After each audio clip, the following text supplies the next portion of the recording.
Hello and welcome to Conversations with the Voice of Reason. I'm your host, Benjamin Boyce, and today's conversant is Bex, who is a private investigator and online independent researcher and somebody who used to be a bodyguard. And in this conversation, we talk about her research into various different online societies that she calls metacults that house and foster extremism on both the left and the right. We talk about conspiratorial thinking and how her fact-based detective work is distinct from that. I find her to be an on-point person. Highly recommend you following her. And if you enjoy this content, consider liking, subscribing, and donating via the tip jars below. Without further ado, here is Bex. How do I pronounce your name? For the record. Well, it's BX, but you could just, Okay. I mean, my name is Becca. BX is fine. I was thinking Bex. Yeah, that's how I originally intended my name to be said, but then everybody just started calling me BX and that's just stuck. That's just what Yeah. it was. Sounds So like a Android name, actually. it's BX. like Elon Musk's child. Yeah, right. No, for sure. I don't know where I stumbled upon you, but it was pretty recently, and I was really not taken aback, but very impressed by your output and the quality of your output and how much you're doing and how deep you go into what you go. How would you describe your project to somebody that you just met? I usually tell people that I'm an independent researcher of fringe online subcultures. Mm-hmm. So, any kind of strange online phenomena that you can think of, I've probably at least heard of it. And there's a good chance that I've actually gone pretty deep into the weeds, looking into, these strange online subcultures and what we would call meta cults. Hmm. I'm actually a private investigator in Texas, licensed private investigator on the side, right? And Hmm. I think that at some point I started to get really into cults. So I was researching like actual cults for a long time. And then I started to, once you start to really get deep into studying cults, you start to see them everywhere, all around you, right? But Yeah. like, it's not like Jonestown or like the Branch Davidians, right? It's more of like a large, wide scale type of almost like mind control that certain groups and communities of people get stuck in these echo chambers. And Okay. then because of that, they can be, uh, you know, exploited by bad actors. And so that's kind of what we've termed a meta cult. And that's how Hmm. we describe these fringe online movements that kind of sometimes get into just really radical, uh, you know, mindsets, I guess. Is there like a baseline where a culture is not a cult? Like just a collection of people is a culture because they have to have a shared worldview, and then something tips them or crystallizes that worldview into something that you would term extreme or radical or cult-like? Like, Mm, where's the dividing line? Because it seems like everybody's calling everybody in a cult now, yeah. and there's some truth to that. We all kind of like get into an echo chamber and like to reinforce our priors. We tend to do that as Yeah. humans. Sure. And actually, the word cult used to be short for culture. And it used to be used to describe like the music scene, like the Beatles and stuff, like the Yeah, yeah. cult of the Beatles, right? And it wasn't until probably the 60s or so that the US government started to weaponize the term cult by Yeah. redefining it towards something way more specific, which is what we would now refer to as a destructive cult. So the difference between the Beatles, right, their fan base, like screaming, crazy, crying girls, right, versus Jonestown or the People's Temple, is that um, there's a person or people or group of people who are exploiting that commonality, right? So it's no longer just we have these beliefs and we're talking about them and maybe even obsessing over them, maybe even dangerously, right? Yeah. But now we have a person or people who are using that shared ideology to guide a group of people in a direction that's separated from reality, such that they're no longer really working on their own agency. They're being led around by the nose as a group by a higher person or persons. Yeah. Well, one of the problems, pardon me, or critiques of this thing called democracy is that you have to galvanize people. You have to bring them together to do some sort of collective action. So there's going to be the pattern of people at the top exploiting the people at the bottom. I mean, Right. and that word exploitation is kind of, I'm broadening that term in order to get something done, or in Mm, order for a political reality to mm, become cemented. So it right. just seems like I guess there's a question of scale. Like our Mm, cults, you brought up Jonestown, those are small cults. But then mm. something like, I don't know, people call communists or communism a cult or MAGA a cult, right? Yeah. So, No, but those are it's a broader. ideologies, though. Okay. And the difference is that those ideologies have existed before the person or people have come in and tried to, steer people in one direction. So, an example of a meta cult would be the incel movement, where you have all of Hmm. these young, dejected, sexless young men who are angry because they can't get laid, right? And you think about it, you're like, well, yeah, these guys have existed throughout all of human history. Yeah. And even in other animal kingdoms, there's males who have a hard time finding a partner. This isn't new. Why are they? Why have they formed an echo chamber and started to radicalize into this violent, movement outside of what they used to be? And the Okay. difference is that what we're looking at is like a really more of a fringe niche community of people, uh, and they're already in a vulnerable place. And then you have a group or several groups of people come in and try to exploit them. And they try to steer them away from their commonality towards something that puts them in a position to be even more extreme. And Okay. so, the meta cult, yeah, you could generalize it to politics, right? There's definitely a slippery slope there where you could, but in general, when we talk about a meta cult, we're talking about a smaller, more niche online community of people who are being led around into dangerous agendas, or being Hmm. used as proxies for domestic terrorism, for example, without even realizing it. Okay. And or just yeah, being sent down a path of self-destruction. So like a destructive cult, because there can be good Yes, right. things that Yeah. improve people. Like, I don't know, Mary Kondo. You get into organizing your Mhm. home, and you get online, and everybody just geeks out about how Right. pristine their houses are. Not destructive, really. They might be trying to get your money, right? But Yeah. there's not that real exploitive culture to it. I know that most of these fringe communities operate on a level of extremism, whereas the basis of it, and this is just for one little portion that I'm into, right? Hmm. The basis of it is hate for others.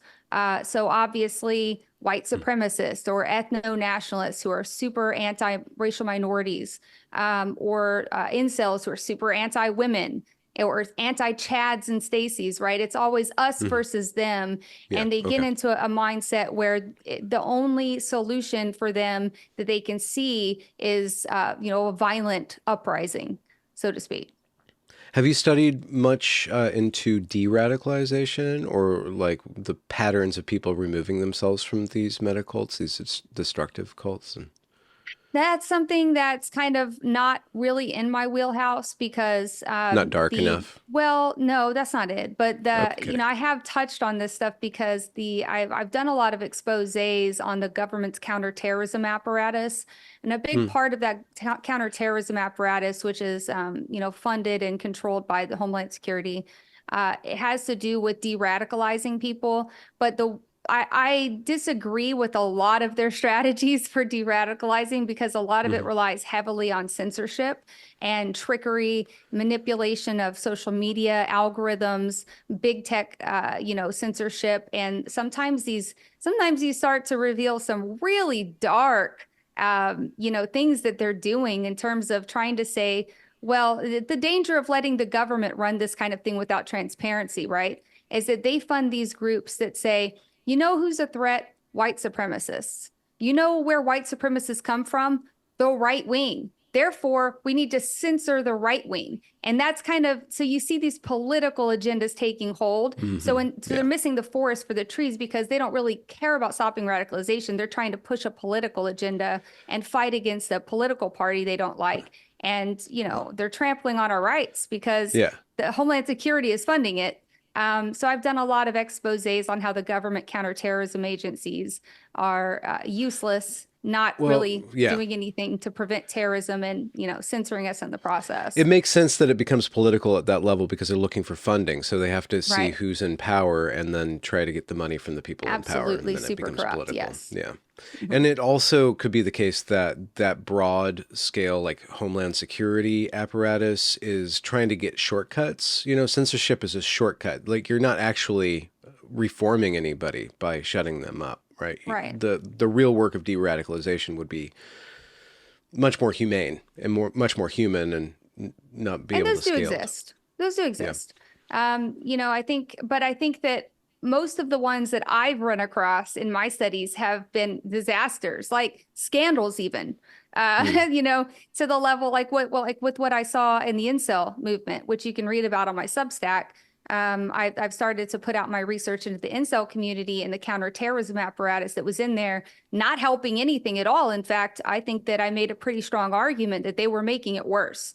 And because we don't have these, because most normal people don't know about this, they don't see this kind of thing. It's not a big, huge, hot button topic that Hmm. people think about all the time. And it also, it's quite scandalous in that if you were to just look at their website and read what they do, it seems innocuous until you dig into these grant proposals and start to really see the problems with it. And it's something that's really, I've been trying to distill it for the public on my Hmm. Substack because it's something that I wouldn't expect most people to be able to understand in like a day of researching. This Yeah. has been the culmination of 2 years of research on my part.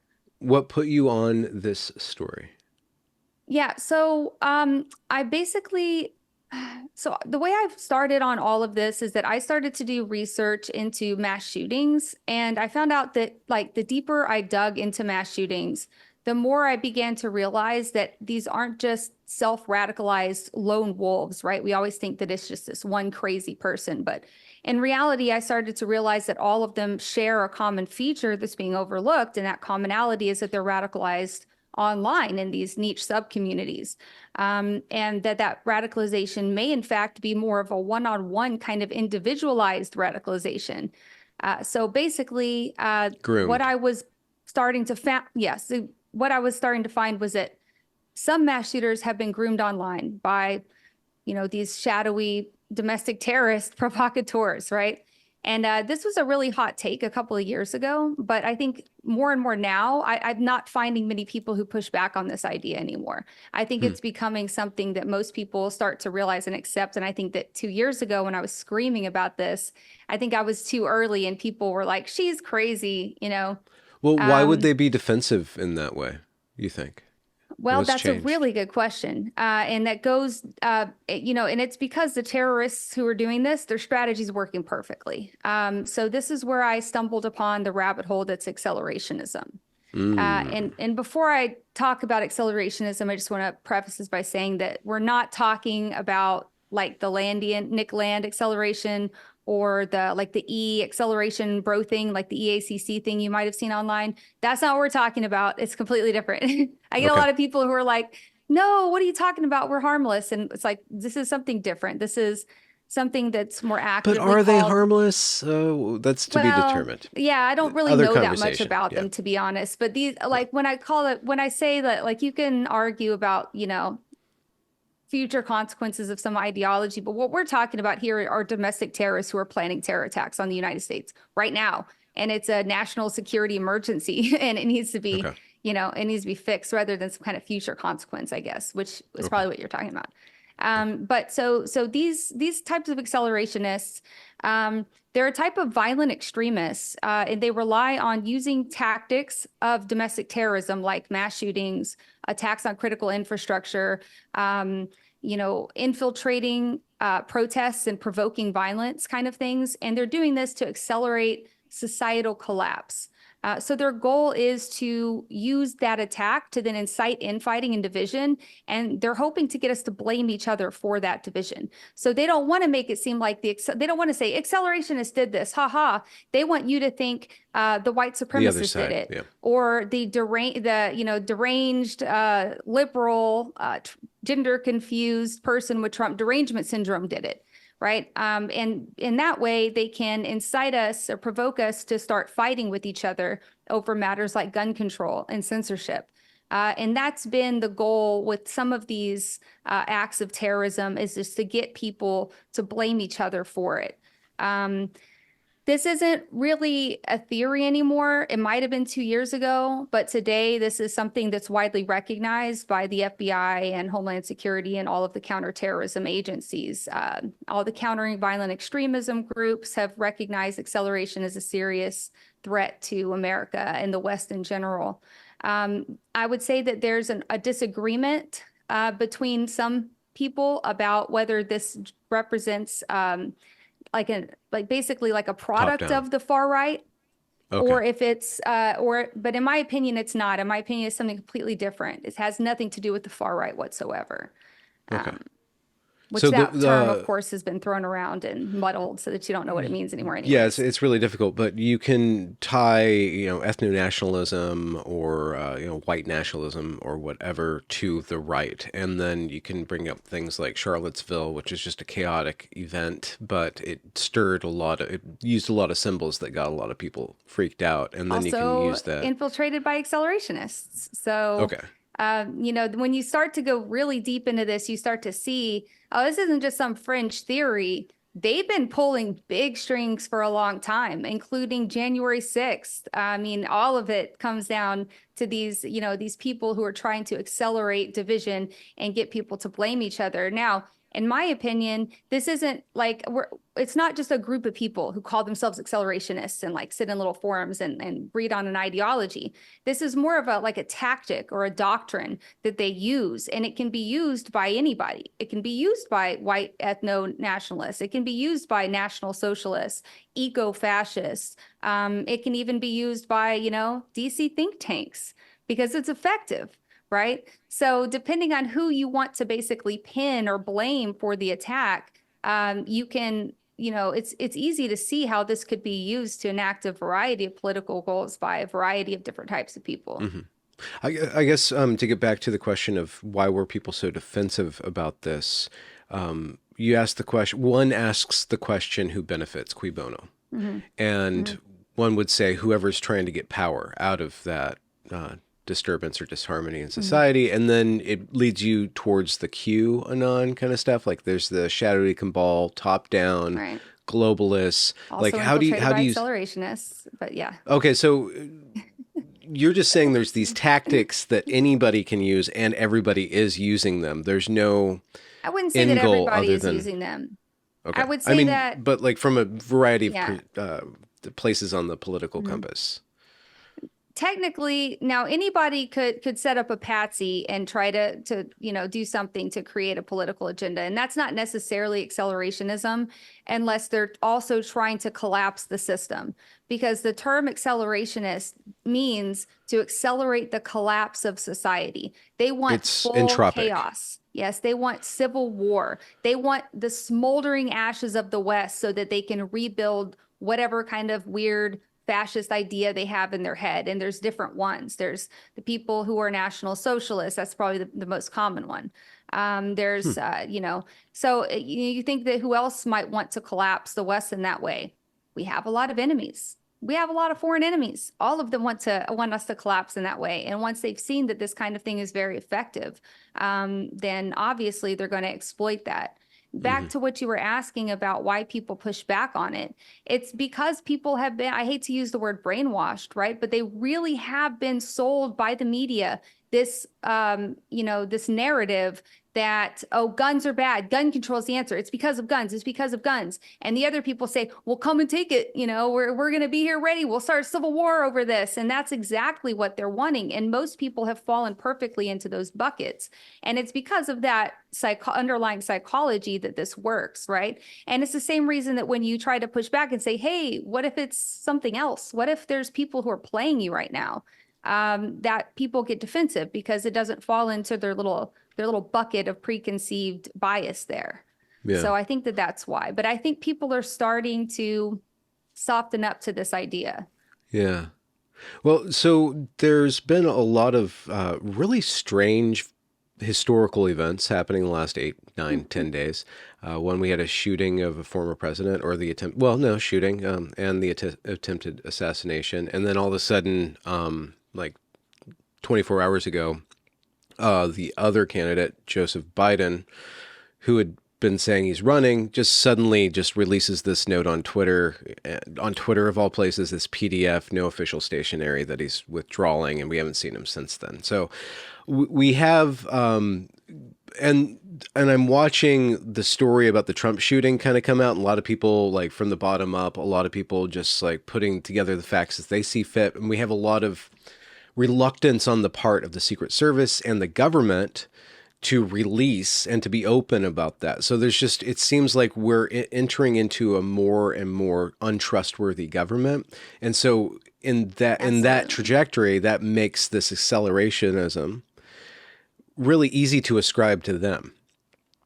Yes. If they're not being open about things. I'm glad you said that, because this is probably something that I started getting a lot of pushback for relatively recently. So I'm in the same boat, right? Like, I've long been opposed to a lot of things that the FBI has done, a lot of things that the government has done. These government agencies who investigate themselves and determine they've done nothing wrong has been a recurring theme throughout history, when there's been like horrible human rights violations or egregious conspiracies and cover-ups. So all throughout history, we've seen this. So it is. We do have a severe distrust in our institutions. However, I caution people away from immediately seeing something happen and then going, well, it was the feds. What are we going to do about it? It was the feds. I'm not going to even ask any more questions or look any deeper. And you're crazy if you do, because we already know the answer. And that's a very easy thing to exploit, because people are predictably starting to blame the FBI for even mass shootings in such a way that they close themselves off to looking deeper into other possibilities. And I think that that's something that's also being exploited. It's all the feds angle. Yeah. Well, but the feds are kind of to blame for that because of their past behavior and current opacity. So, absolutely. Yeah, no argument there, but at the same time, it leaves us we're really in a post-truth society, right? Where now when something like this happens with the Trump shooting, you go, well, this is what we've been told officially. And then people go, you're going to believe the official story? You must be an idiot. And then you go to their page and they're like retweeting conspiracy theories off of 4chan. So it's like, well, we're in this pretty bad spot when we have to choose between believing the government and believing 4chan. It's like, wow, this isn't going great. Well, thank God we have Reddit, because that'll set the record straight. Oh, God. Yeah. Just so generally, I think that that's part of the goal, though. Part of the goal is to undermine trust in our institutions. It's a big strategy, not only for accelerationism, but just for our foreign enemies in general.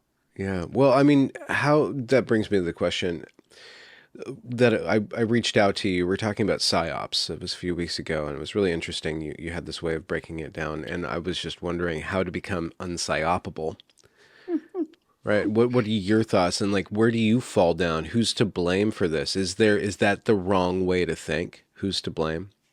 No one is unpsyopable. Okay. We've all been the victim of psychological warfare on our minds for our entire lives, basically. me and you, our whole lives. We've been, being targeted by propaganda, psychological operations. That's something that I really feel has been a very detrimental thing for the human race in general. I think it's a net bad. I understand, the whole idea of fourth and fifth generation warfare being that we can maybe save people on the battlefields by, conducting the war via the internet, via propaganda, via, influence. And unfortunately, those technologies have gone rogue and gotten into the hands of some people who mean to do harm. And sometimes perhaps our own government, own military means to do harm with them or does harm with them without meaning to. And so, yeah, ultimately, I think that psychological operations have been a bad thing for society because they're just not controlled. As far as how to steer clear of them, really, I don't think that there is a good way. The only way you can do it is by being somebody like me who goes as deep as you can possibly go into these topics, but most people can't do that because A, they don't have enough time, and B, they're not crazy. They don't want to ruin their lives by going into these dark rabbit holes of no return, which is where I'm at. I don't recommend it. Okay. Sometimes I wonder if it Huh. would be better to just be, the ignorance is bliss type of mentality, because it doesn't seem like there's an in between. And I'm trying to provide that by cultivating my following, my audience, and breaking it down to them in such a way that they can kind of understand what I've been researching without actually having to go through that. Okay.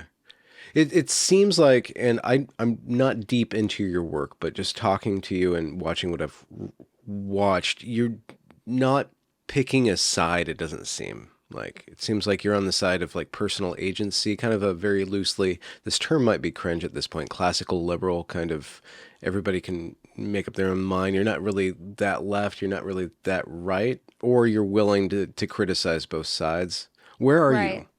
I definitely criticize both sides. But I think, and I get a lot of pressure, and I get a lot of pushback about this too, because there's always people trying to be like, well, you have to pick a side. And ultimately, as being a private investigator, has taught me that bias is your number one enemy when you're trying to conduct a rational investigation into something. If you have a preconceived bias, it's a really bad thing. And very few people have been able have like trained themselves to shed Hmm. those preconceived biases so that they can remain truly unbiased and actually get to the truth. But to do that, you have to be able to willing to admit when something you might have believed your whole life is completely wrong. It's like that Wonderland experience where you've fallen down the rabbit hole and you feel very confused, and it's uncomfortable for most people. I don't think most people are capable of accepting something like that and reframing their entire worldview to form around the facts that you found. And so it's very uncomfortable. But if Hmm. you can, so I've always said that I think that it's critical for me to kind of remain on the bleachers, kind of watching the whole thing play out. Because if I get too involved with one side, then I think that it can influence me one way or another, and it's harder for me to redirect myself when the facts say something completely different. Hmm. And that's very common in this. It's not black and white like most people think. Almost every issue that you can think of has a deeper layer to it, that can be dissected in a bipartisan way. Hmm. So, what are some of the first or weirdest rabbit holes that you have stumbled upon? The Like the big ones weirdest. that, yeah, Um, fringiest of the fringe. have that 1,000 yard stare coming out. You can like hear like bombs going off in like my head. Well, so recently I discovered that satanic pedophile networks do exist. They're real, and they're no longer a conspiracy. There have been multiple arrests by the FBI this year, of a network called 764. I have been, I guess, one of the only people reporting on this group for a very long time. Recently, the mainstream outlets finally kind of came in with reinforcements, which was like, oh my God. Yeah. So now we're seeing that mainstream is starting to pick up on this, and there's going to be a lot more coming. There's documentaries being made about it right now. So Okay. it's people are going to hear about it. But The fact that there was a satanic pedophile network is bad enough, but then you see that there's even more sinister layer controlling them, and that's these violent accelerationists, which are a group of satanic neo-Nazis called Order of Nine Angles.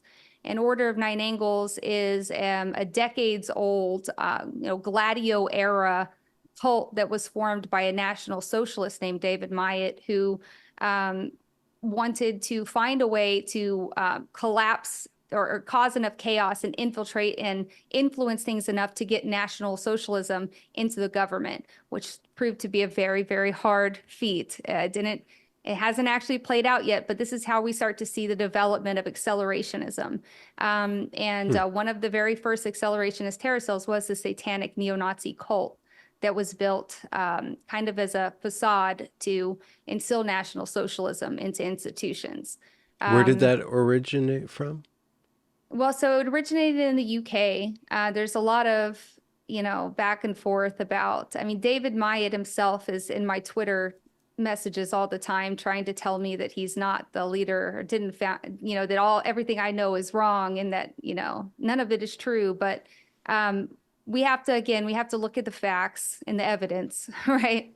And the facts and the evidence suggest that this National Socialist named David Myatt in the UK founded this cult and created most of their literature and their doctrines, which they use to kind of indoctrinate people and convince them to go infiltrate various movements from government institutions, military, law enforcement, all the way to, other white supremacy groups and other interest groups where they could try to infiltrate them. And they call it an insight role, where they infiltrate one of these communities and try to exert influence from within. So that's the gist of it. I think a lot of people get caught up on the whole satanic cult aspect because, yes, it is a satanic cult that embraces human ritual sacrifice and other crazy stuff. But in reality, it's more of just an elaborate facade, I think, for him to basically thought that he could become a cult leader and in that way convince people to help him install National Socialism. Very interesting story, actually. It doesn't seem to be working. I mean, when did he start this, or yeah, no, it doesn't seem to be working. I think past few he decades? abandoned Because it. Yeah, in the 60s. the UK actually. is okay. Well, since the Yeah. 60s, let's look at the Anglo to foreigner numbers. Right. Yeah. Yeah. And he's a mostly abandoned O9A. But what happened is that O9A, eventually parts of it infiltrated the accelerationist far right, which would be like Adam Waffen Division, if you've heard of Adam Waffen Division, Führerkrieg Division, and all of these accelerationist terror cells that are more decentralized that branched off of the Iron March Forum, which was a far right, internet forum where a lot of these things just like bred and evolved. Well, after they infiltrated that movement, those little fringe terror cells, now what happened is we have a whole bunch of splinter factions. We have all of these little satanic neo-Nazi splinter factions that are fighting each other. There's a lot of infighting, and it's very strange and niche. I've been trying to piece it together from the outside, but there's a lot of ops, there's a lot of misdirection, and it's a very strange thing to investigate. But ultimately, they did end up having an influence over this satanic pedophile network 764, which is just one of the darkest things I've ever seen in my life. It's very, very upsetting. I would caution people, there is a Substack article that I wrote about it a few days ago, and I have it on my X as well. And I did an X article on it. And I think I've explained it pretty good in there, but it's dark, and it's deep. And is that active in the United States or elsewhere?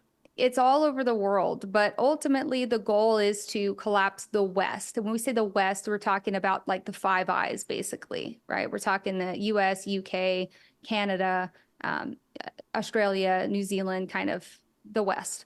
And so, yeah, that's the goal. There's also, to add another layer and to add more craziness to my week. I think it was about 4 days ago, the DOJ announced an arrest of a man named Butcher, called Butcher. He was the head of something called the Maniac Murder Cult, which was a Ukrainian neo-Nazi satanic group, which was connected to the Order of Nine Angles, that was planning a whole range of horrific terror attacks. So they brought this guy down, and he was actually one of the people who we'd seen trying to groom people to commit mass shootings. We identified this person as being one of those shadowy provocateurs in chat rooms trying to convince kids to, go become martyrs. And so to see the FBI arrest him, and, that was like a really just a mind-blowing development, I guess, because we're so used to seeing the FBI arrest these, weird little losers who were planning to do a terror attack. And you think, well, how much hand did the FBI even, like, were they in there trying to nudge them, or, were they really a threat, but now that we've seen them start to attack these bigger fish. And I think that that's actually something that's really encouraging to me. Kind of had to reframe my perception of the whole thing, because originally it was like a conspiracy theory, like, why aren't they arresting these groomers? And now they're starting to arrest them. So maybe it just took time. I mean, Yeah. you've seen how long it takes that, the justice system to build a case and arrest people for things like this. So it can take 2 years. What do you think about this Patriot Front thing? Is it a Fed front? Well, I think that obviously there's going to be any kind of movement like that. There's going to be federal informants in there. Okay. Possibly Informants is even- different than a agitator. It's different from an agent, but I think there's possibly also undercover agents in there too. Absolutely, yeah, absolutely. But again, I think that calling it all a Fed front is probably incorrect, because there needs to be at least a few patsies, right? Okay. Yeah. Yeah. It's just so convenient that they show up in U-Hauls that nobody's arresting them for trafficking humans in, and then showing up at the right time and not doing anything other than getting a photo op that accelerates the opposition or. Yeah. I don't know. I can't say that I've looked too deeply into Patriot Front. I know that it is kind of still adjacently connected to these other networks that I'm looking into. Okay. But I would say that although when we're looking at the guy Butcher who was arrested, right, he was soliciting his plan of a terror attack to an undercover special agent. So those people do pose as members of the same team, and in some cases that might stop a terror attack.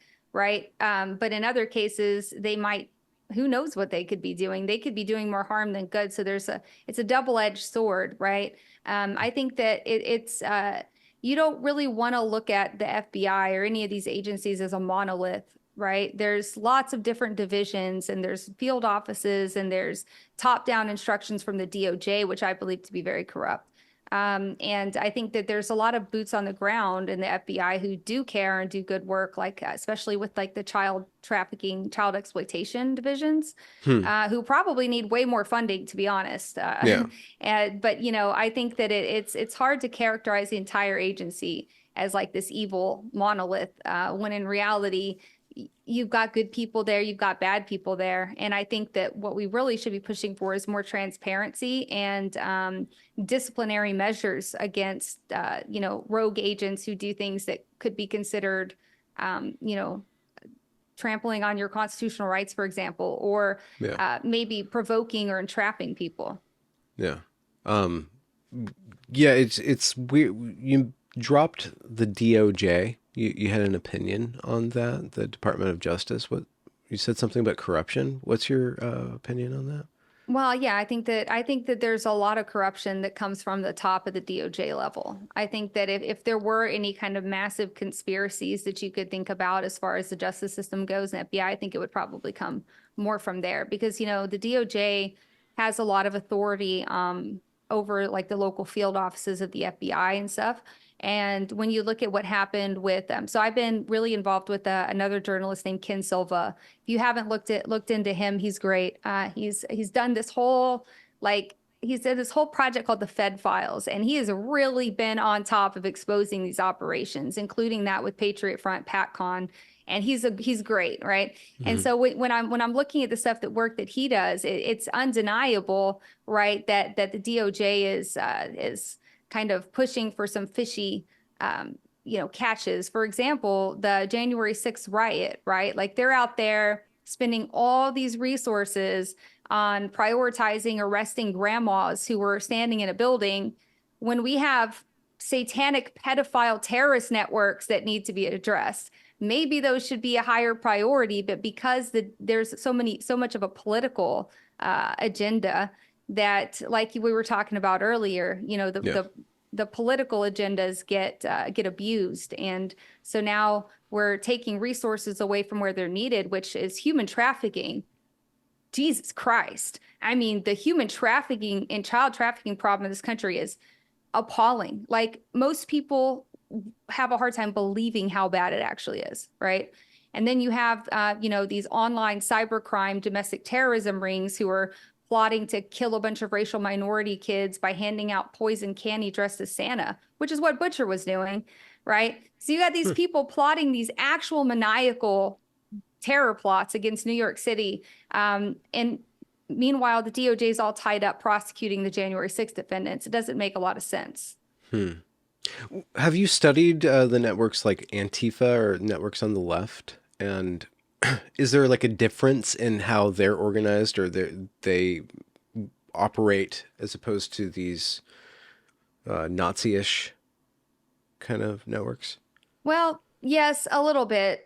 So for the Antifa stuff, I would recommend looking into Trevor Aronson's work. He's done some really great work on, he has an entire podcast. I forget what it's called right now, but it's really good. It goes all into, these kind of weird, shadowy provocateurs who show up at these protests to incite violence. I have a tendency to believe that those people are more likely politically backed.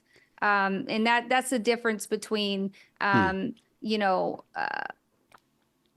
political side of this and the domestic terrorism side of it. But they might very well overlap. We've definitely seen a lot of this actual accelerationist activity moving more towards terror attacks and stuff that have been infiltrating the space we call the ANCAP space, the anarcho-capitalist space online, the libertarian right, and even into some of the 2A militia communities, both online and real life. We've seen these people coming in and exhibiting what we would call Fed behavior, you know what I mean? Except they're not feds. They're people trying to provoke a terrorist attack of some kind. Okay. Like there was an example, and there's another really great journalist I got a shout out named Ford Fisher. He was at the head of this breaking story, which didn't get any traction. Some of these stories don't, like, you probably didn't hear about the guy plotting that huge mass terror attack in New York City, which is weird, right? But you don't hear about these stories too much. Well, his story had to do with a militia in Virginia called the Kekawa Militia. They're a nonviolent prepper group, right? They're not like a violent, boogaloo type of, anything. They're actually quite reasonable, and they want to be law abiding and all of this. Well, they had a member join who was claiming to be a Fed, claiming to be CIA, claiming to have inside information. But then as they got to know him, he started to ask them, well, hey, can you collect some materials for bomb making? We need to have explosives on hand. And they're like, I don't know about that, bro. Why don't you, slow your roll? And then, he starts talking about, well, do you guys have a plan in case there's a presidential assassination? And he starts talking about Russia. And they're like, alarm bells are going off. This guy he's sharing explosive manuals with people. So they were so afraid that the feds were trying to Governor Whitmer them, that they went to Ford Fisher, to a media, to journalists, and said, hey, we want to put on the record, we don't have anything to do with this guy. We kicked him out. We think he's a terrorist or a Fed, and we want to make the public aware that we have nothing to do with this guy. Well, they ended up, the feds ended up seeing that story and opening a case against this guy. And it turned out that he was manufacturing ricin in his laundry room and planning a terror attack. And he did work for a government agency, but they haven't told us which one. However, he's been charged and indicted. So whatever he was doing was not it wasn't some big conspiracy or anything like that. We don't know what he was doing. However, it gives you an idea of these people who are coming in, and that's a big mystery. Who are they? Who is funding them? Who is putting them up to it? And what's their end goal? Is it simply collapse? Is it to entrap the militias and try to get them in trouble to enact some kind of legislation? We don't know, but we've definitely been seeing not just that guy who's been arrested, but other people very, very similar to him moving around in the online firearms and militia spaces and kind of trying to provoke these anti-government types into doing a terrorism, Hmm. It's pretty wild. There's so many different levels to what you're bringing up, but you did say, like, intuitively it might be correct that some of these mostly peaceful protests are backed by political actors, have a I political. believe so. Okay. Yeah. But from the right, it's not necessarily political, and it's political in a different sense. It's accelerationist. Is that what you're saying? Is there a difference in these two, kind of like all of a sudden campuses are taking over, BLM riot kind of stuff? Yeah. I There feel could like be some that's, yeah. accelerationism in there, but it also Mhm. aligns with the Democratic agenda to take power from Trump or something like that, or Soros, or all that set. There's kind of two That's a good sets. question. And so the expert on this, and I wish, I don't know if you watched my video, my Where is Jade Parker video, but the person who kind of got me started down this whole rabbit hole was a woman named Jade Parker, and she was a military intelligence asset who basically had originally found this threat and characterized it and tried to blow alarm bells and say, hey, these guys aren't lone wolves. There's an entire, machine underneath the surface here that's trying to accelerate a collapse of society. She went missing after claiming to know who planted the pipe bomb at the Capitol on January 6th. Oh, We still don't know what her theory on that was. I can say that she is alive. We have talked to her, and she's intentionally staying dark for a reason that I won't go into because it's not my okay, story. But okay, when I first found her and when we were looking for her, we were like, this woman disappeared after trying to talk about this stuff. And where did she go? Right. Well, she was putting out a lot of theories about this, and her theory, to explain what you're talking about, is that there are two different types of accelerationism. There's violent accelerationism, and then there's non-violent accelerationism. So there's the violent accelerationism where they're going to try to derail trains, they're trying to poison water supplies and kids on the street, and they're trying to do terror attacks and mass shootings.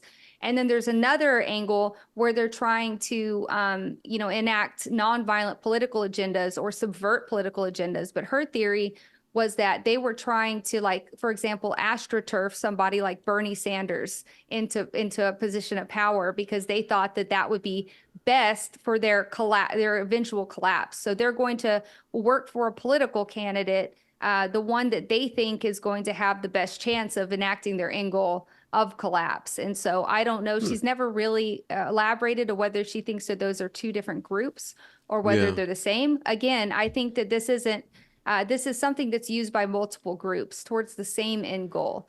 I don't necessarily think that it's just like one big, deep, dark entity that's doing it, okay, right? We've already seen that we've got Ukrainian neo-Nazis doing it on one side. We've got satanic National Socialists doing it on another side. And so, there's already all of these different angles. So, yeah, I mean, I think that it's definitely possible that there are people who are trying to provoke that civil unrest and that maybe their end goal could be to accelerate collapse and chaos. hmm. How do you keep yourself tethered to a reality while dangling your mind over the abyss? Well, I have a daughter. She's 7.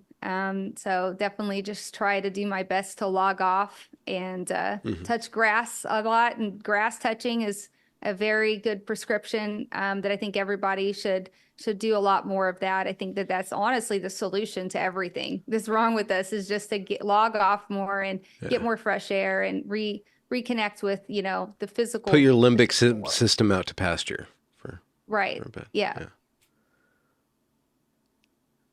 But internally, like, you're feasting on, disturbing material, but also the conspiratorial mindset, like trying to find connections where there's no connection there, can like, are you hallucinating? Are you not hallucinating? Do you feel like, that Alice in Wonderland, like, what is reality? How do you break things down, especially when you're dealing with really complex systems? How do you keep Mm. yourself from flights of fancy?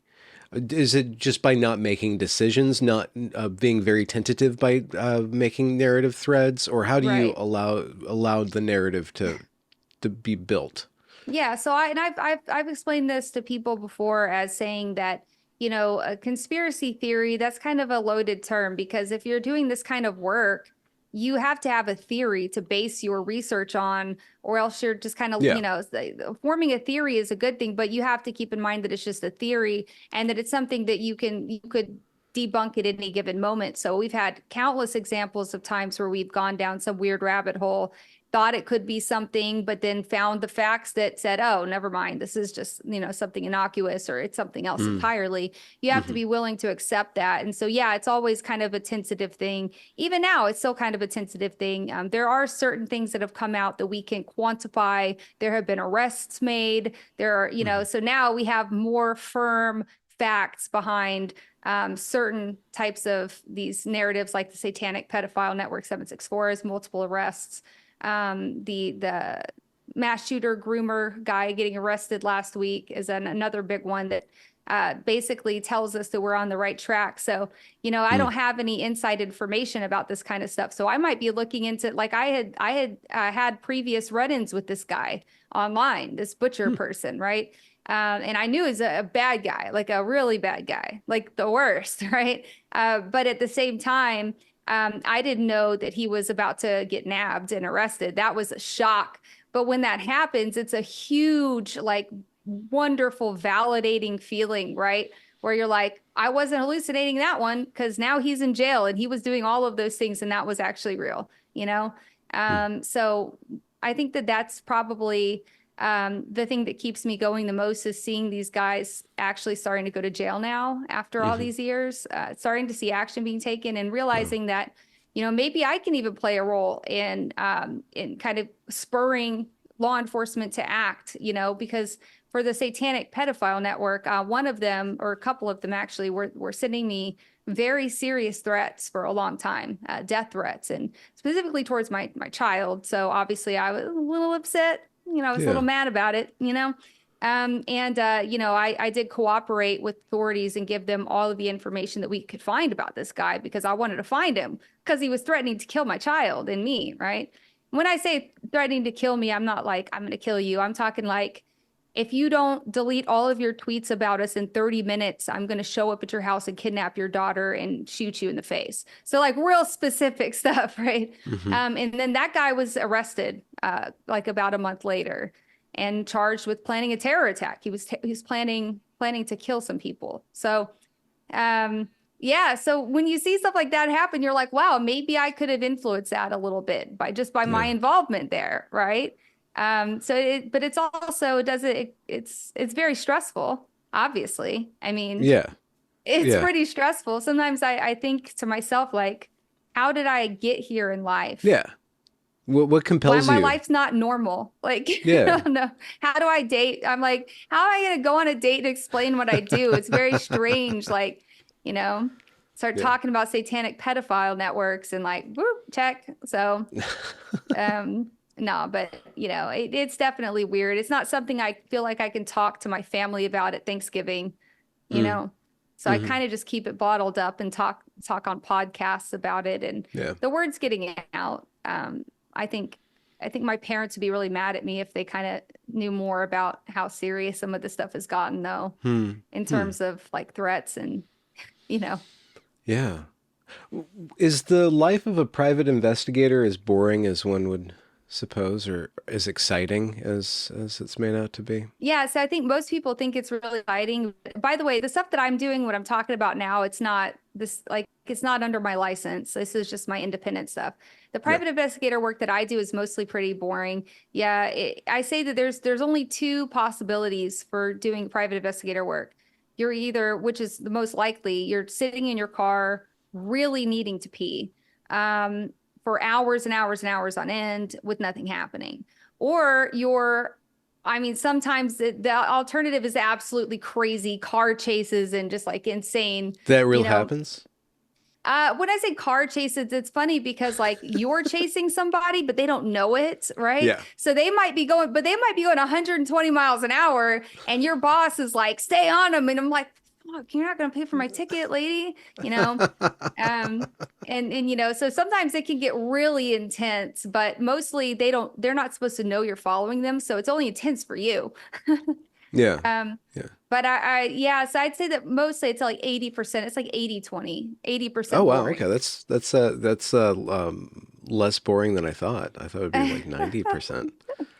Did you want a career in law enforcement, and that's how you got into the investigator No. stuff? No. How did you No, do?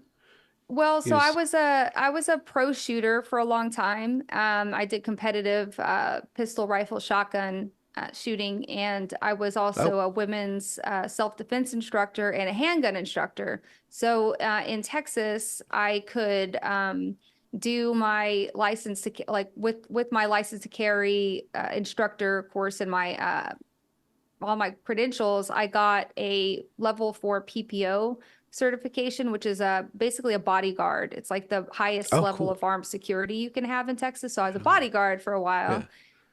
And then in Texas, that kind of crosses over with the private investigator license. You can just get it. So I got it just in case. And then eventually I ended up getting a job with the private investigator. All right. So that's Was it difficult to learn the ropes there, or did it come naturally to you? for the private investigator stuff. Yeah, PI work, yeah. You got to learn the ropes. I've been doing it for years. But yeah, there's definitely something to be said for like, back a few years ago, you needed high tech gear. Oh, you need a camera and you need all this fancy stuff, but now you just need your iPhone. Like you need a good quality iPhone to take pictures of the dark. So Yeah. now the iPhone itself has like taken a lot of the tech and gadgets you used to need and just assimilated it into one little device, which is really handy. Yeah. But I yeah, can there's imagine. definitely, it's not something you can just learn by a classroom. It's like you really learn by doing it, Is how to the basically avoid getting detected and all of that. Okay, yeah. Are Finding you people. is there like a shadowy, like you have to know the law because you might be kind of like skirting it in ways? I mean, Absolutely. Oh, yeah. not just speeding tickets, You got but to be careful. Yeah. yeah. You got to be careful not to breach somebody's privacy. Like, for example, I can Hmm. take if somebody like we always joke around about because a lot of it's cheating spouses cases, Yeah. and I would imagine, yeah. we always warn people. I would warn people like. If you really think that your spouse is cheating enough to pay this much money for someone to follow them, you're in a bad spot, number one. But Yeah. number two, most people who are cheating don't just do it with the blinds open. They usually close the blinds, unfortunately. And so if they're doing it with the blinds open, click, you can take a picture. If they're doing it with the blinds closed, you can't move closer and try to see through the blinds. That's a breach of privacy. So there are some gray areas. Hmm. There's also a chance that a person who hired you could be doing something nefarious, and that's really on the case managers. But I've been in situations before where I had to question it and say, "Oh, why am I following this person? Am I stalking a person for somebody, Yeah. And I've even You're turned just down jobs because I don't feel like this is I feel like there may be some yeah, kind of be sus. Like nasty, you're just malicious being agenda. kind of somebody, yeah, pushing an agenda or like corporate espionage. You're just being a tool to for somebody else's gain. Right. That's tough. Well, Yeah. we also do insurance cases and stuff. And so sometimes, yeah, you got to wonder if it's like, but somebody else would be doing it. It's not like, Hmm. I'm maliciously going and doing something. But I try to stay away from cases that aren't, most of the cases that I do are uh, family cases, family law, custody, and Hmm. maybe the parent thinks that the other parent's being very dangerous or drinking and Yeah. driving or doing something bad with the kids. Those are the ones that attract me because I have a child Yeah. advocacy streak about me, and so that one is the one that I try to pick most often because I feel good about it.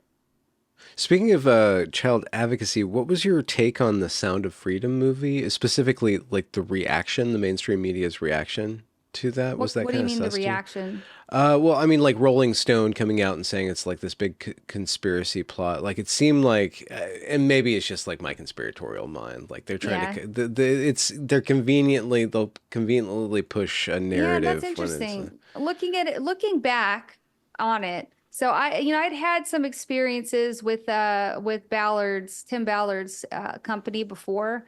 I'd run into them before, and I didn't particularly think that they were somebody I wanted to mess with because they're so heavily involved with the Church of Latter-day Saints, which hmm, is that if there's any kind of conspiracy that I've moved towards in that case, it's like they're really hooked into the Mormons.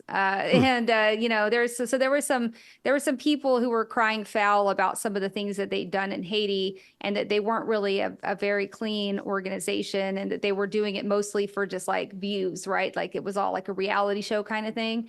So that's kind of the opinion I had about it prior to Sound of Freedom coming out. Sound of Freedom, I thought it was a great film. I mean, it was powerful and it was correct. Everything in there was accurate. I can't say a bad thing about the movie itself.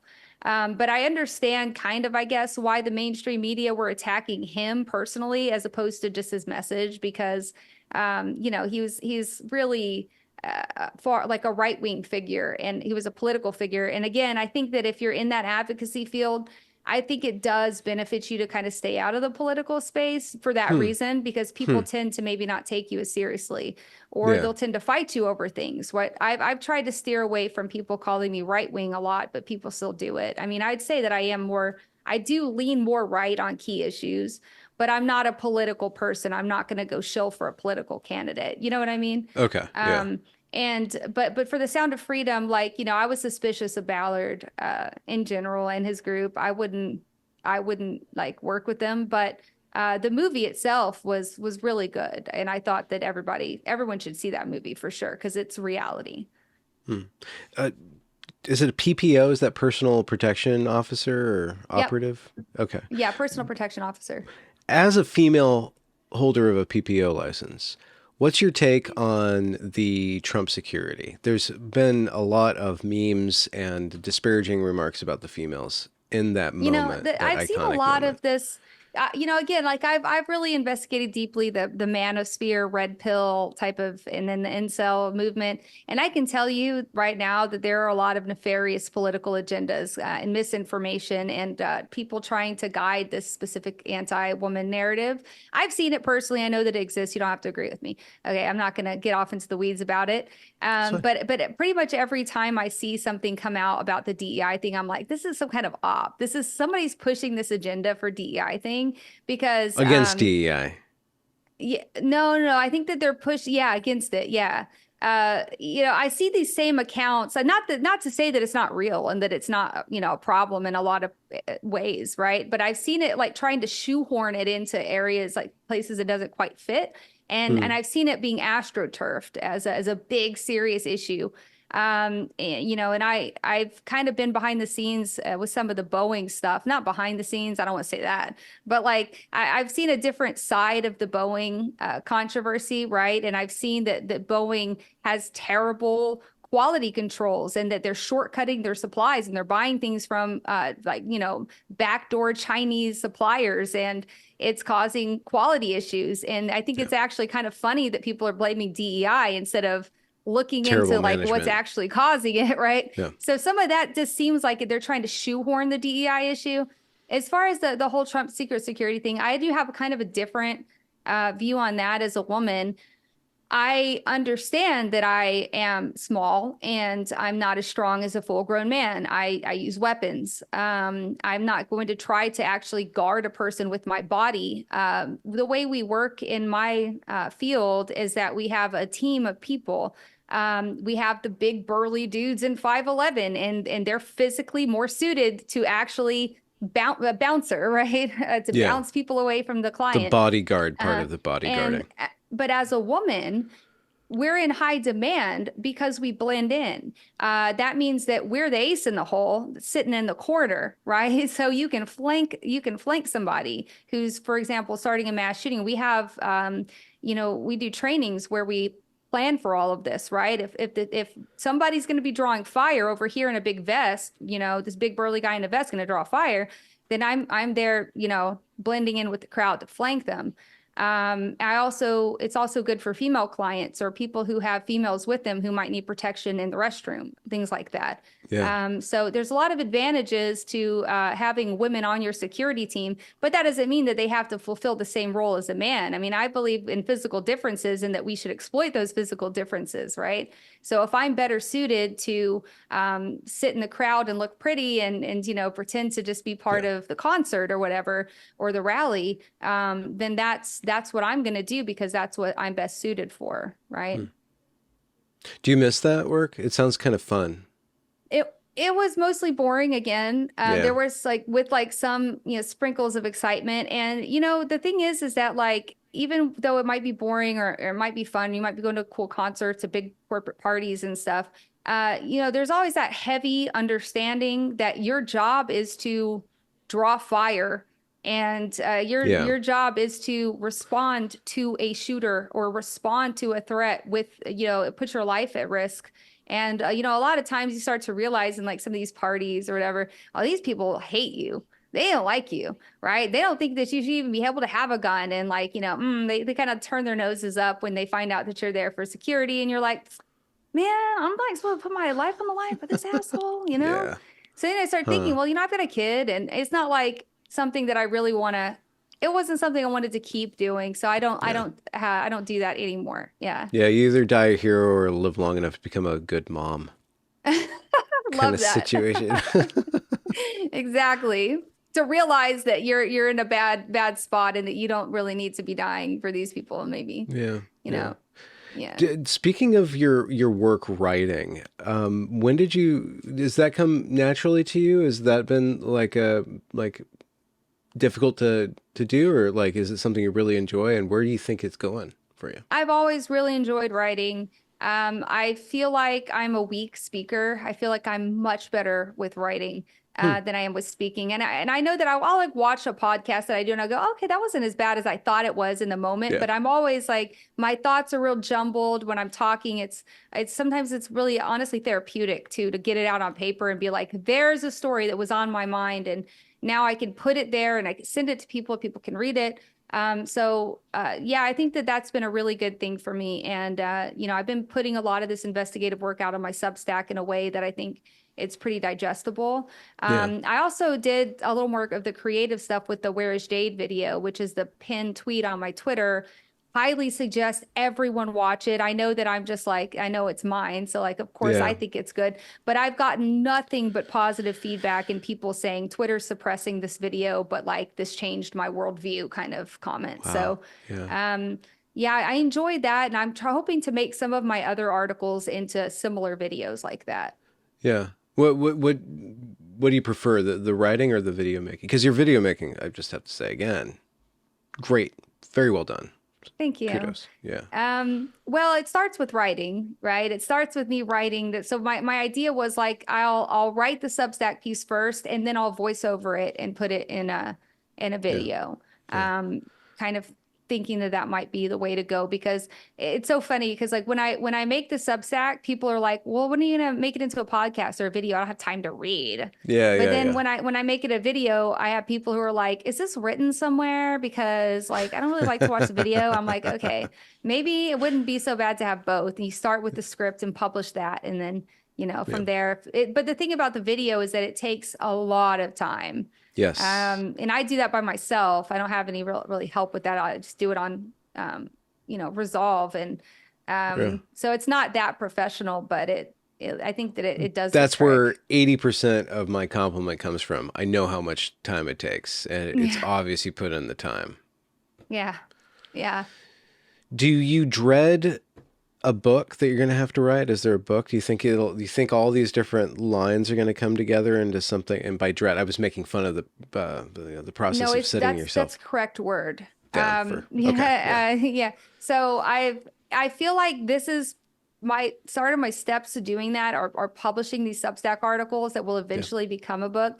I do have already like a 200,000 word document sitting that I just keep adding to. And it's Shane Cashman, who I did a podcast with a couple weeks ago. I was talking to him about this. Like, it feels very overwhelming, right?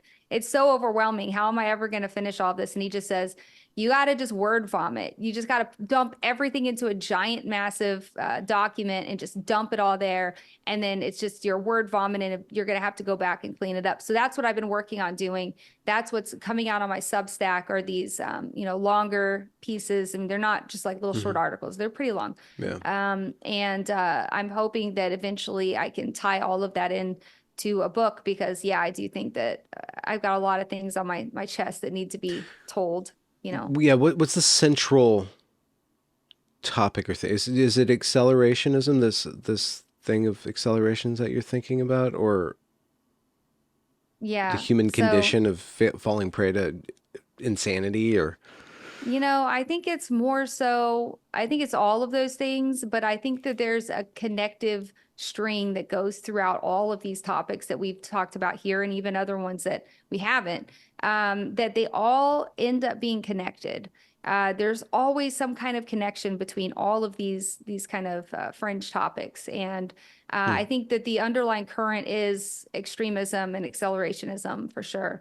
And I also still believe that there's maybe a more nefarious component. I think that we didn't really talk about this or whatever, but when people are like, well, who's they? Who are these, these accelerationists or whatever? And I still believe that there's foreign intelligence agencies involved at a very high level of some of these things, right? I think if you're a history nerd and you know about Operation Gladio, I think that Operation Gladio is very, very important to all of this. We were talking about the strategy of tension and these, committing these, using terror attacks, or, as a way to kind of keep people on edge, or pointing fingers at certain things, and keeping the narratives under control, and creating the history that you want to create, right? So instead of having just like, oh man, people were getting mad at the government, and it boiled over until this happened, right? And there's like an impetus to what that is. This is more of like people strategizing on best ways that they can commit an act and make it seem like it was something that it wasn't. What we would call a false flag, really. And I think that there's a lot of that. So I think there's a higher level to that kind of body of work that has to do with who's the mystery of who's actually behind all of that, and to what Is there extent. a who from your point of view?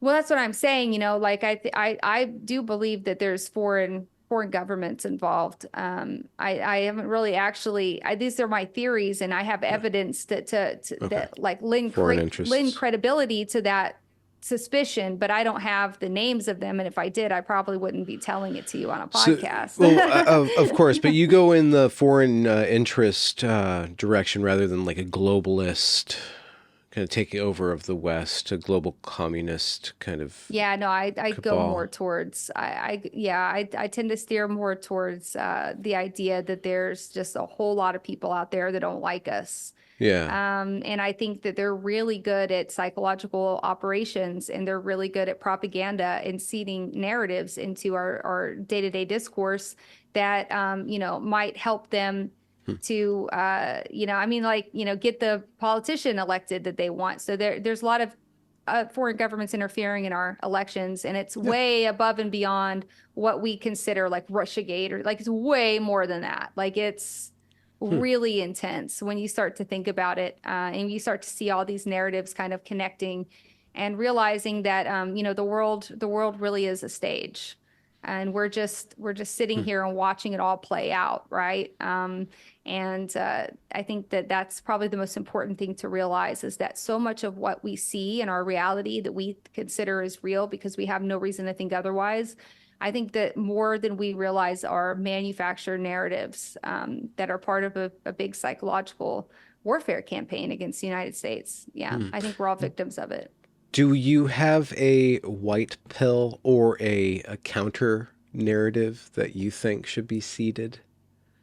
Um, yeah, that's a good question. I guess, ultimately, I think that people need to take a break from the external and focus more on the internal and the family, right? Hmm. Because like I said earlier, that's the only thing that kind of keeps me grounded is realizing that as soon as I turn off my electronic devices and just like immerse myself in my family and my surroundings, um, things get a lot more peaceful and I start to have a Hmm. lot of reflection on things and I start to see things differently, right? But when you go online and you're on Twitter all day and you're watching everybody fight and you're seeing the worst sides of everybody and you're seeing all this fear mongering and provocation, I think that it's really detrimental to our mental health, especially for young people. I think what's bad for everyone, but I think especially young people should touch more grass. That's really Hmm. the white pill, is reconnect with nature and your family and try to cultivate that experience outside of your, online activities where you're obsessing over things Yeah. that are outside of your control, right?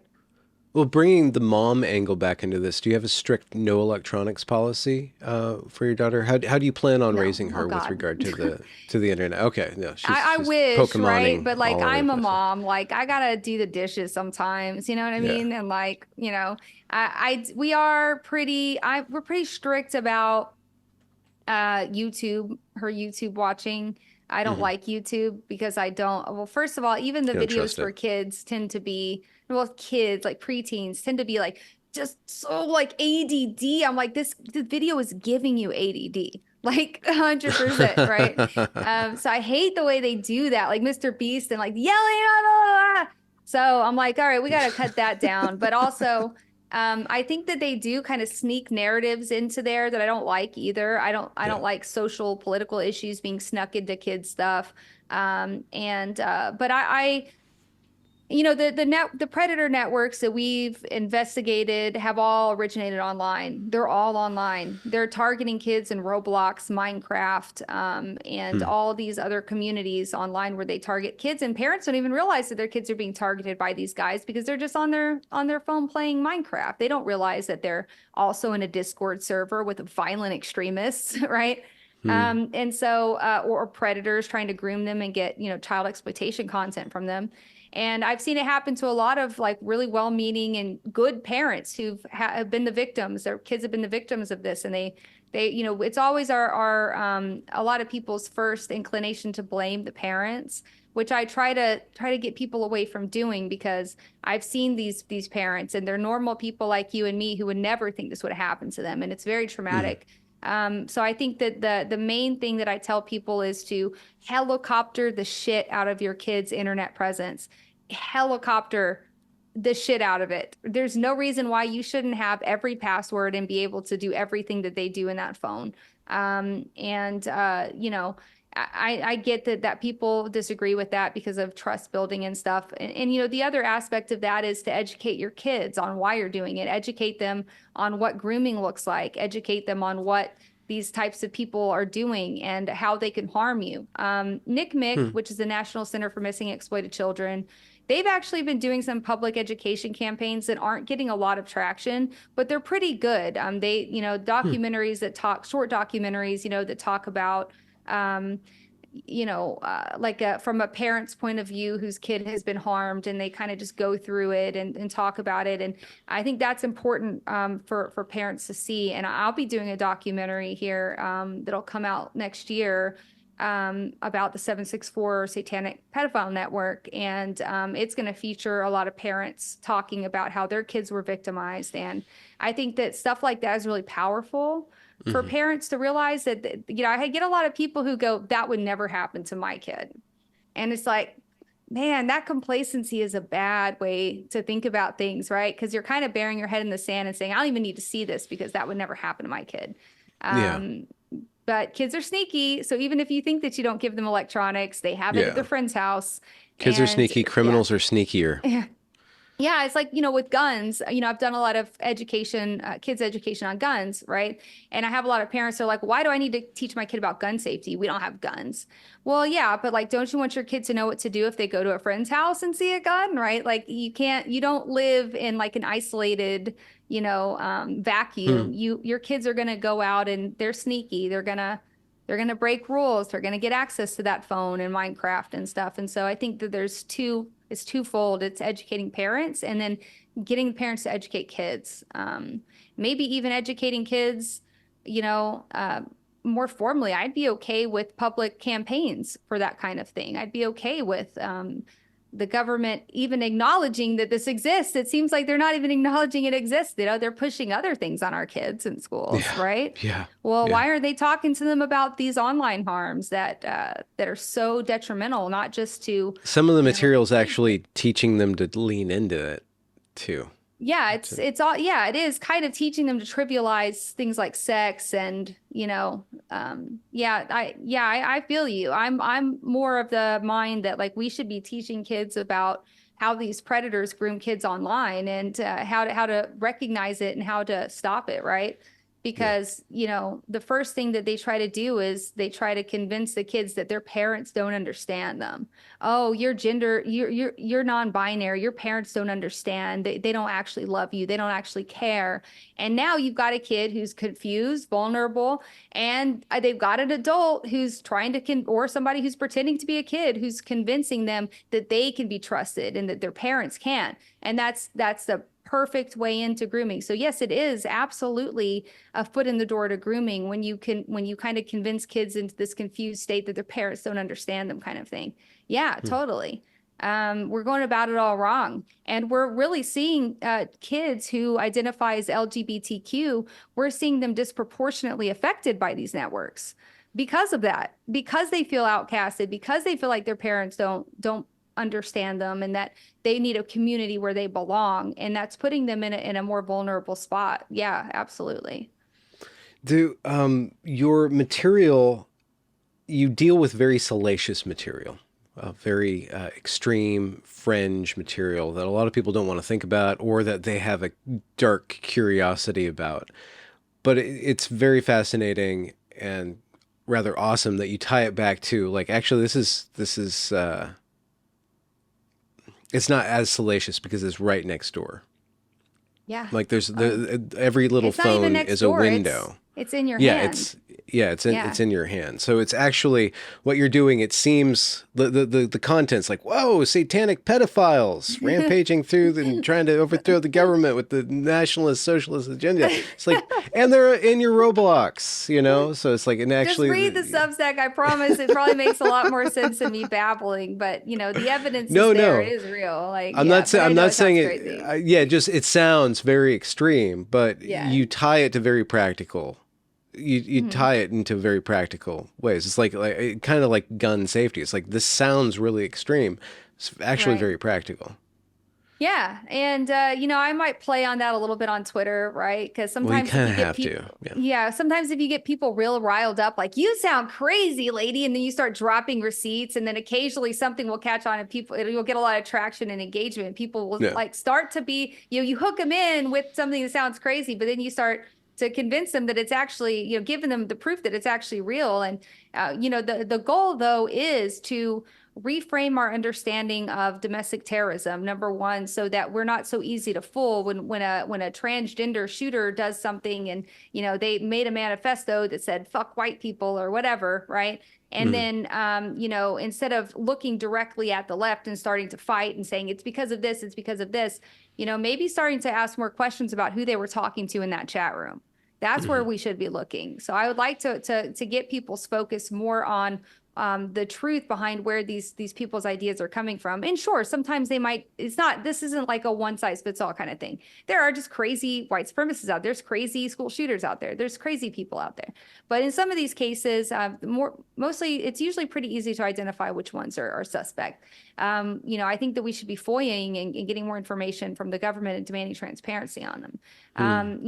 And then the second thing is that yes, all of these people, all of these mass shooters, that was someone's child. And it's hard for people to think about that, right? Because they go, who cares? Fuck that piece of shit. But like, honestly, I'm at the point of this investigation, this deep dive, where like I see the dead shooter and I think, damn, dude, that was somebody's kid, right? And he's young. And I guarantee you that those parents had no idea that that was happening to their son. And it's kind of sad, you know? You start to feel a little bit sympathetic because these people, you know, especially these kids who are being groomed, right? They're, well, you know, I mean, they're largely neurodivergent.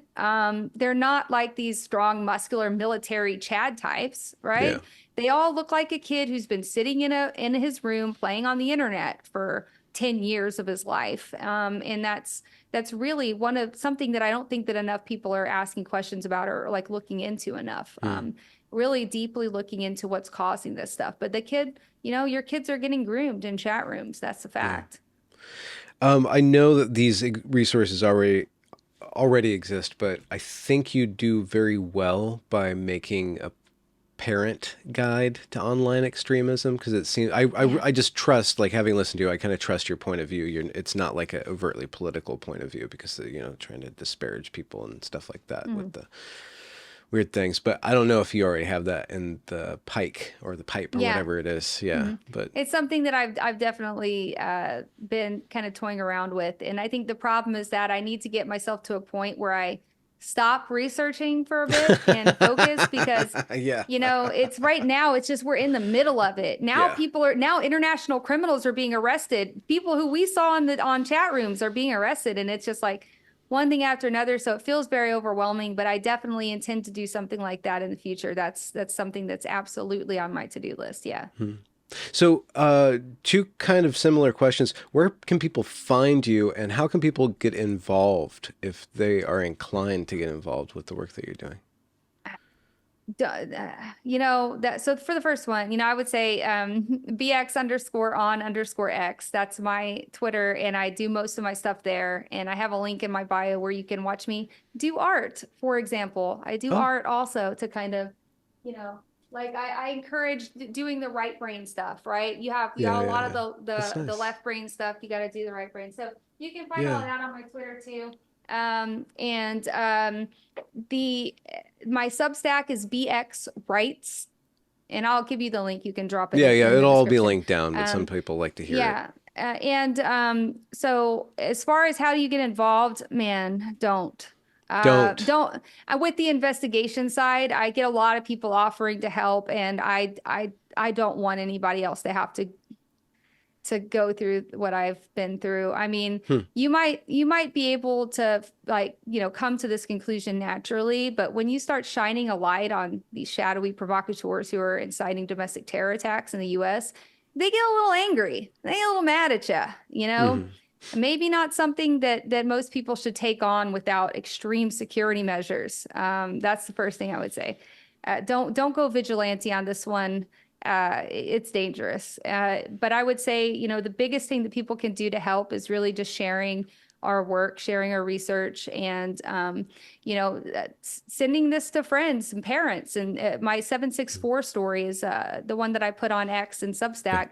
I think it's really important for parents to read that. I really do, because I want parents to be able to see how bad it actually is, right?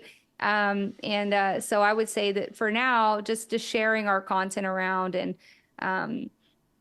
definitely don't go vigilante into studying these groups. They're not nice people. They're kind of stabby. Yeah, they sound kind of stabby. Yeah. Sometimes you speak in we and our. Is that like, do you have like your very own like neurodivergent like kind of personality disorder, or you have a team? I have a team of other people who research with me. It's very small. I have two guys who've done this kind of work with me for over 2 years, and we're like close friends. Never met each other in real life, so it's kind of funny, right? Because we've been in this online space, and then I have other people who are also doing the same line of research, and we share information and stuff all the time, and it's a collective body of research. So those guys prefer to stay anonymous, which is smart. I'm really the only one putting my big old face out there, which may be not smart. Why? Somebody Why has did to do it. why Um, did you decide to become the face of this Well, information? I already had a face. I mean, I already had a YouTube channel that got banned, but I did have a YouTube channel and I had a Twitch stream where we talked about this stuff, and I had a Twitter Okay. presence. So I already had that presence and I had the means to get the message out. So it just kind of was It just naturally, developed, yeah. Yeah. Yeah, but I don't blame anybody else for not wanting to. But when I say we or our research, is because it's not just my research. There's a lot, Yeah. like several people Yeah. who've worked on this who've done a tremendous job at Do you uncovering guys all have this a stuff. cool name that you call yourselves? No, we don't really have one. I think No. maybe we should get one, but I don't know. yeah, Yeah. maybe one Projects. day. Yeah, project something, something Yeah, ominous can kind of yeah, sound like a terror cell yourselves. yeah. We should come up with something like that. Yeah. It's a good idea. I'm gonna write that down. Branding's important. It is. Do you sell merch? No, I sell Okay. my painting. I sell my Your art. paintings. Yeah. Okay. Yeah. Well, there you go. Yeah. Which you can get in the link, but yeah, no, I don't have. I'm not trying to build that kind of brand. Like I gave up on building like a huge, online persona. I gave up on that a while back. Hmm. I would still like to grow my following so that Yeah. people will You read want to what be I a put straight out and shooter, not stuff. an influencer. Yeah. But yeah, no, I'm not definitely not cut out for that. I'm way too straightforward and I'm too stubborn, and I'm Hmm. definitely not gonna be bought or, told what to say. That's not really up my alley. I've kind of gone down that direction before. When I was getting more into the YouTube and Twitch, like, Yeah. debate sphere, which again, I'm just not good at it. I'm really just not, I'm really better at putting things on words, words on paper. Yeah. But back then I could already see how many of those people are bought and paid for. And it bothered me. It bothered me Yeah. so much, Yeah.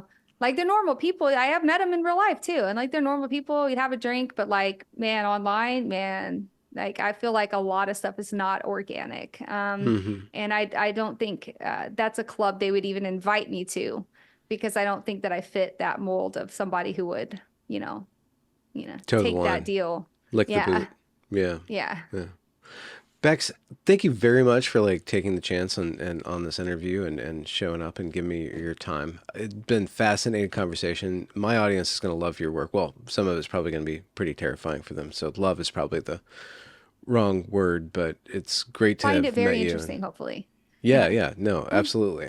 I have too, and I don't know how dark I want to get, but it's always there waiting for me. Yeah. When you're in the mood for true crime or something, Yeah, yeah. You got to be Yeah. in the right mood. Yeah, for Yeah. sure. Yeah, thanks for having me. I appreciate thanks for grabbing me on such short notice, and you giving me a chance to talk to your audience about the stuff that I think is very important. So No, it's important, fascinating, and great work too. So thank you very much. thank you. I appreciate you so much.